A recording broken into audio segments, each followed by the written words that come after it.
కొన్ని వందల సినిమాల్లో నటించి తెలుగువారి గుండెల్లో ప్రత్యేక స్థానం సంపాదించుకున్న లెజెండ్ కోట శ్రీనివాసరావు.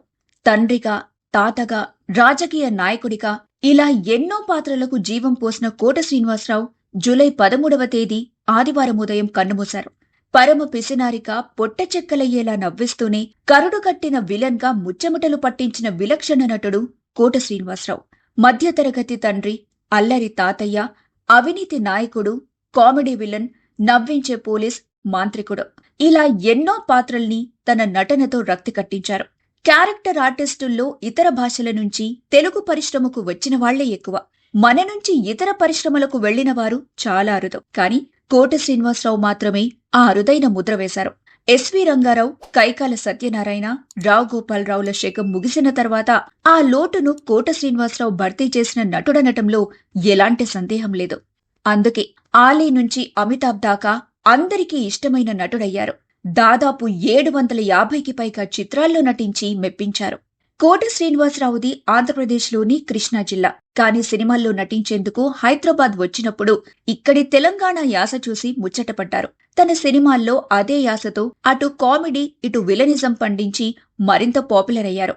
1978లో ప్రాణం ఖరీదు సినిమాలో మెగాస్టార్ చిరంజీవితో కలిసి ఒకేసారి వెండితెరపై తన ప్రయాణాన్ని ప్రారంభించారు. వాస్తవానికి కోట శ్రీనివాసరావు సినిమాల్లోకి రాకముందు స్టేట్ బ్యాంక్ ఆఫ్ ఇండియాలో గుమస్తాగా పనిచేసేవారు. అయితే నటన మీద మమకారంతో నాటకాలు వేస్తూ ఉండేవారు. అలా కోట శ్రీనివాసరావు వేసిన ప్రాణం ఖరీదు అనే ఒక నాటకం సినిమాగా రూపుదిద్దుకున్న క్రమంలో ఆయనకు అదే సినిమాలో చిన్న పాత్ర లభించింది. ఆ సినిమాలో నటించిన తర్వాత కూడా కోట శ్రీనివాసరావుకు అవకాశాలేవీ వచ్చి పడలేదు.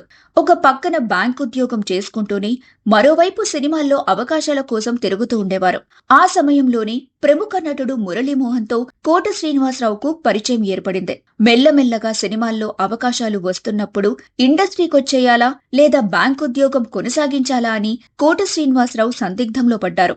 సినిమాలా, ఉద్యోగమా, ఏది సెలెక్ట్ చేసుకోవాలో అర్థం కాక అప్పటికే సినిమాల్లో రాణిస్తున్న మురళీమోహన్ ను సలహా అడిగారు. అప్పుడు ఉద్యోగాన్ని వదిలేసి పూర్తి స్థాయిలో సినిమాల్లో నటించమని కోటకు మురళీమోహన్ సూచించారు. అయితే సినిమాల్లో నటించగా వచ్చిన ప్రతి పారితోషికంలో సగం డబ్బు దాచుకోమని మురళీమోహన్ సలహా ఇచ్చారు. ఒకవేళ అవకాశాలు రాకపోతే ఆ దాచిన డబ్బే ఉపయోగపడుతుందని చెప్పారు. మురళీమోహన్ ఇచ్చిన సలహాతోనే కోట శ్రీనివాసరావు ధైర్యం చేసి బ్యాంక్ ఉద్యోగం మానేసి ఫుల్ టైం నటుడిగా మారిపోయారు. అయితే కెరీర్ ప్రారంభంలో తెలిసి తెలియక చేసిన కొన్ని సినిమాల వల్ల కోట శ్రీనివాసరావు ఎన్నో ఇబ్బందుల్ని ఎదుర్కొన్నారు. ముఖ్యంగా దివంగత ముఖ్యమంత్రి నటరత్న నందమూరి తారక రామారావు క్యారెక్టర్ను పేరడీ చేస్తూ తీసిన మండలాధీశుడు అనే సినిమా వల్ల ఏడాది పాటు ఇబ్బందులు ఎదుర్కొన్నారు.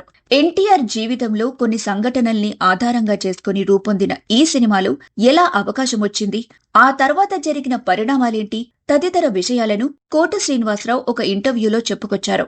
పి. చంద్రశేఖర్ రెడ్డి గతంలో నా పిలుపే ప్రభంజనం అనే సినిమా తీశారు. అందులో ఎన్టీఆర్ గా కైకాల సత్యనారాయణ, చంద్రబాబుగా నూతన్ ప్రసాద్, భూతాల రాజుగా నేను యాక్ట్ చేశాం. ఆ సినిమాలో రామారావు గారు చెప్పినట్టు ఒక డైలాగ్ చెప్పారు. అది ప్రేక్షకులకు బాగా నచ్చింది. నిజం చెప్పాలంటే ఆ రోజుల్లో నేను సినీ పరిశ్రమకు కొత్త. ఇండస్ట్రీలోకి వచ్చి ఏడాదిన్నర మాత్రమే అయింది. రాజకీయాలు, ఇండస్ట్రీలోని ఇతర అంశాలపై పెద్దగా అవగాహన లేదు. నా పిలుపే ప్రభంజనం చూసి ప్రభాకర్ రెడ్డి మండలాధీశుల్లో నాకు అవకాశమిచ్చారు. మొదట్లో చేయననే చెప్పాను. అదే సమయంలో స్టేట్ బ్యాంక్ వాళ్లు ఉద్యోగానికి వస్తావా రావా అని ఒత్తిడి చేశారు. మహాత్మా గాంధీ లాంటి పాత్ర చేస్తుంటే కాసేపు చూసి మర్చిపోతారు. రామారావంటే అప్పటి ముఖ్యమంత్రి. ఆయన తెలియని వారు ఎవ్వరూ లేరు. ఆయన పాత్ర పోషించే అవకాశం దొరికింది. సక్సెస్ అయితే అంతా బాగానే ఉంటుంది. లేని పక్షంలో మన ఉద్యోగానికి మనం వెళ్లిపోదామనుకున్నా ఆ సినిమా మొత్తం చూస్తే ఎన్టీఆర్ ను ఎక్కడా విమర్శించే విధంగా ఉండదు. కేవలం ఆయనకు ఎదురైన సంఘటనలు, ఇతరులతో ఆయన వ్యవహరించే తీరు వంటివి మాత్రమే అందులో చూపించాం. కానీ ఆ సినిమా విడుదలయ్యాక ఎన్నో ఇబ్బందులు పడ్డా అంటూ కోట శ్రీనివాసరావు వివరించారు. మండలాధీశుడు సినిమా చూసిన తర్వాత తనను ఎన్టీఆర్ అభిమానులు, అలాగే సినిమా ఇండస్ట్రీ వాళ్లు కూడా ద్వేషించేవారని కోట వెల్లడించారు. మండలాధీశుడు విడుదలైన కొన్నాళ్లకు మా పెద్దమ్మాయిని చూసేందుకు విజయవాడ వెళ్తే అదే సమయంలో ఎన్టీఆర్ రైల్వే స్టేషన్కొచ్చారు. దీంతో ఎన్టీఆర్ అభిమానులు, తెలుగుదేశం పార్టీ కార్యకర్తలతో విజయవాడ స్టేషన్ అంతా నిండిపోయింది. వీళ్ల కంట్లో పడితే నన్ను ఏదో ఒకటి చేస్తారని ముందే ఊహించి ఎవరికంటా కనబడకుండా వెళ్లిపోవడానికి ప్రయత్నించాను. కాని ఎవరో ఒక వ్యక్తి నన్ను గుర్తుపట్టి అరే కోటగాడు వచ్చాడు అని అరవటంతో ఒక్కసారిగా ఓ పెద్ద గుంపు నా వైపు దూసుకొచ్చింది. వారిలో కొందరు కొట్టగాని నేను కింద పడిపోయాను. ఓ వ్యక్తి నా గుండెల మీద కూర్చొని ప్యాంటు జిప్ తీసి అసభ్యకరంగా ప్రవర్తించాడు. వాళ్ల నుంచి ఎలాగోలా తప్పించుకొని స్టేషన్ బయటికి వెళ్లిపోయా. అప్పుడు ఒకంత బాధనిపించింది. సినిమా తీసిన వాళ్లు, కథ రాసిన వాళ్లు బాగానే ఉన్నారు, నటుడిగా చేసినందుకు నన్నెందుకు ఇంత ఇబ్బంది పెడుతున్నారనుకుని బాధపడ్డాను అని కోట శ్రీనివాసరావు భావోద్వేగం చెందారు. అలాగే ఈ సంఘటన జరిగిన కొద్ది రోజులకు రాజమండ్రిలో ఎన్టీఆర్ కుమారుడు నందమూరి బాలకృష్ణ తనను ఘోరంగా అవమానించాడని కోట శ్రీనివాసరావు తన చివరి రోజుల్లో వెల్లడించారు. నేను ఓ సినిమా షూటింగ్ కోసం రాజమండ్రికి వెళ్లాను. అప్పుడు బాలకృష్ణ కూడా వేరే షూటింగ్ నిమిత్తం వచ్చారు. ఇద్దరం ఒకే హోటల్లో దిగాం. బాలయ్య లిఫ్ట్ దగ్గర ఎదురు పడితే ఆయన్ను చూసి చేతులెత్తి నమస్కారం పెట్టాను. అంతే, బాలయ్య కాండ్రించి నా ముఖం మీద ఉమ్మేశాడు అని కోట శ్రీనివాసరావు ఆవేదన వ్యక్తం చేశారు. ఒక ముఖ్యమంత్రి కొడుకు, ఒక సూపర్ స్టార్ కొడుకు తన తండ్రిని తిడితే ఎలా ప్రవర్తిస్తాడో అలాగే ప్రవర్తించాడని ఆయన అన్నారు.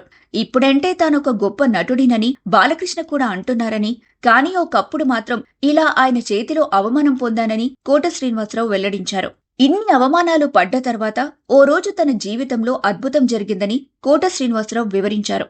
మండలాధీశుడు సినిమా విడుదలైన కొంతకాలం తర్వాత బ్రహ్మర్షి విశ్వామిత్ర డబ్బింగ్ కోసం ఎన్టీఆర్ చెన్నైకొచ్చారు.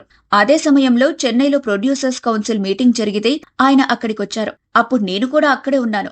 దీంతో ఎన్టీఆర్ కు ఎట్టి పరిస్థితుల్లోనూ కనిపించొద్దని నాకు చాలా మంది చెప్పారు. కానీ నేను మాత్రం ధైర్యం చేసి ఎన్టీఆర్ ను కలిసి నన్ను నేను పరిచయం చేసుకున్నా. నువ్వు గొప్ప నటుడివని విన్నాను బ్రదర్, నువ్వు మరెన్నో గొప్ప పాత్రలు పోషించాలి అని ఎన్టీఆర్ ప్రోత్సహించారు.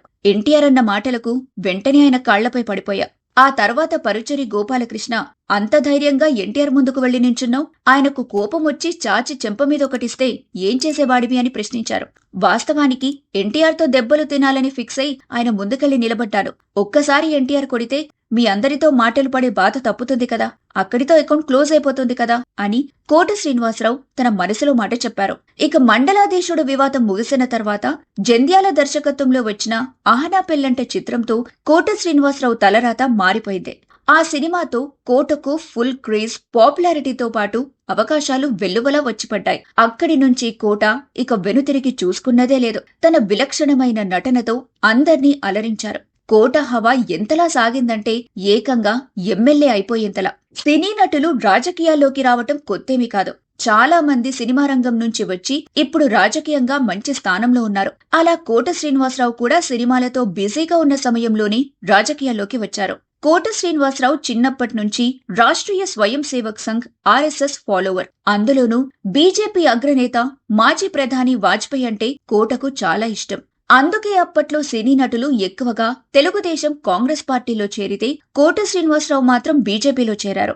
మహారాష్ట్ర మాజీ గవర్నర్ విద్యాసాగర్ ప్రోత్సాహంతో బీజేపీ తరపున 1999లో విజయవాడ ఈస్ట్ ఎమ్మెల్యేగా పోటీ చేసి గెలిచారు. బీజేపీ నాయకత్వం కూడా కోటని కీలక నేతగానే పరిగణించింది. కానీ కొంతకాలం ఎమ్మెల్యేగా పనిచేసిన తర్వాత ఈ రాజకీయాలు తనకు సరిపడవని గ్రహించారు. వాస్తవానికి ఎమ్మెల్యేగా గెలిచిన తర్వాత కోట శ్రీనివాసరావు ఇక రాజకీయాల్లోనే స్థిరపడతారని, సినిమాలకు దూరమైనట్టేనని అంతా భావించారు. కాని కోట మాత్రం సినిమాలను వదులుకోలేదు. రాజకీయంగా సేవ చేయాలని తనకున్నా అక్కడ పరిస్థితులు నచ్చకపోవడంతో ఇక జీవితంలో రాజకీయాల్లోకి రావద్దని ఫిక్స్ అయ్యారట. ఈ విషయాన్ని గతంలో ఓ ఛానల్కిచ్చిన ఇంటర్వ్యూలో స్వయంగా కోట శ్రీనివాసరావే చెప్పారు. 1999లో ఎమ్మెల్యేగా చేశాను. అప్పటి రాజకీయ వాతావరణం వేరు. అప్పటి రాజకీయ నాయకుల్లో ప్రజలకు ఏదో ఒకటి చేయాలనే తపన ఉండేది. మంచి పనులు చేశాడని అనిపించుకోవాలనే భావనుండేది. కానీ ఇప్పుడు ఎమ్మెల్యే కావాలంటే కోట్లు కావాలి. 20-30 కోట్లు ఖర్చు పెట్టాలని మాటలు వినిపిస్తున్నాయి. నా ప్రశ్నేంటంటే ఎమ్మెల్యేగా గెలవడానికి అన్ని కోట్లు ఎవరు ఖర్చు పెట్టమన్నారు? అందుకే రాజకీయాలు డబ్బుమయమవుతున్నాయని గ్రహించి నా తత్వానికి ఇవి పడవనుకొని రాజకీయాలు వదిలేశాను అని కోట అన్నారు. ఒక సాధారణ బ్యాంకుద్యోగం నుంచి వచ్చిన కోట శ్రీనివాసరావు సినిమా ద్వారా కొద్ది కాలంలోనే లక్షలాది మంది అభిమానులను సంపాదించుకున్నారు. ఊహించిన దానికంటే 1000 రెట్ల అభిమానం, కోట్లాది రూపాయల ఆస్తులు కూడబెట్టారు. సినీ పరిశ్రమకు కోట చేసిన సేవలను కేంద్ర ప్రభుత్వం గుర్తించి 2015లో పద్మశ్రీ అవార్డుతో సత్కరించింది. కాని కోట శ్రీనివాసరావు మాత్రం ఏనాడు ప్రశాంతంగా నిద్రపోయిందే లేదు. ఎందుకంటే కోట శ్రీనివాసరావు జీవితంలో కష్టాలకు కొదవేలేదు. గతంలో ఓ ఇంటర్వ్యూలో తన కష్టాల గురించి చెబుతూ కోట శ్రీనివాసరావు కన్నీటి పర్యంతమయ్యారు. నాకు 1968లో రుక్మిణితో పెళ్లైంది. 1973లో నా భార్య బిడ్డను డెలివరీ అయినప్పుడు ఓ విషాదం జరిగింది. రుక్మిణి తల్లి చనిపోయారని తెలిసిందే. ఆ వార్త వినగానే నా భార్యకు చిన్న షాక్ లాంటిదొచ్చింది. దాన్ని నేను గమనించలేకపోయాను. తర్వాత రుక్మిణి సైకియాట్రిక్ పేషెంట్గా మారిపోయింది. 30 ఏళ్ల పాటు నా భార్య నన్ను కూడా గుర్తుపట్టలేదు. తను తిట్టినా ఓర్పుగా సహించాను. ఎందుకంటే తను నా భార్య. ఈ విషయం నాతో క్లోజ్గా ఉండేవారికి మాత్రమే తెలుసు. ఎవ్వరికీ చెప్పలేదు. ఇక నా రెండో కూతురు ఎంకామ్ చదివింది. ఎప్పుడూ రిక్షా ఎక్కలేదని విజయవాడలో బంధువులతో కలిసి రిక్షా ఎక్కింది. ఎదురుగా బ్రేకులు ఫెయిలై ఒక లారీ ఆ రిక్షాను గుద్దింది. ఆ ప్రమాదంలో కొందరు చనిపోయారు. నా కూతురు కాలు కోల్పోయి ప్రాణాలతో బయటపడింది.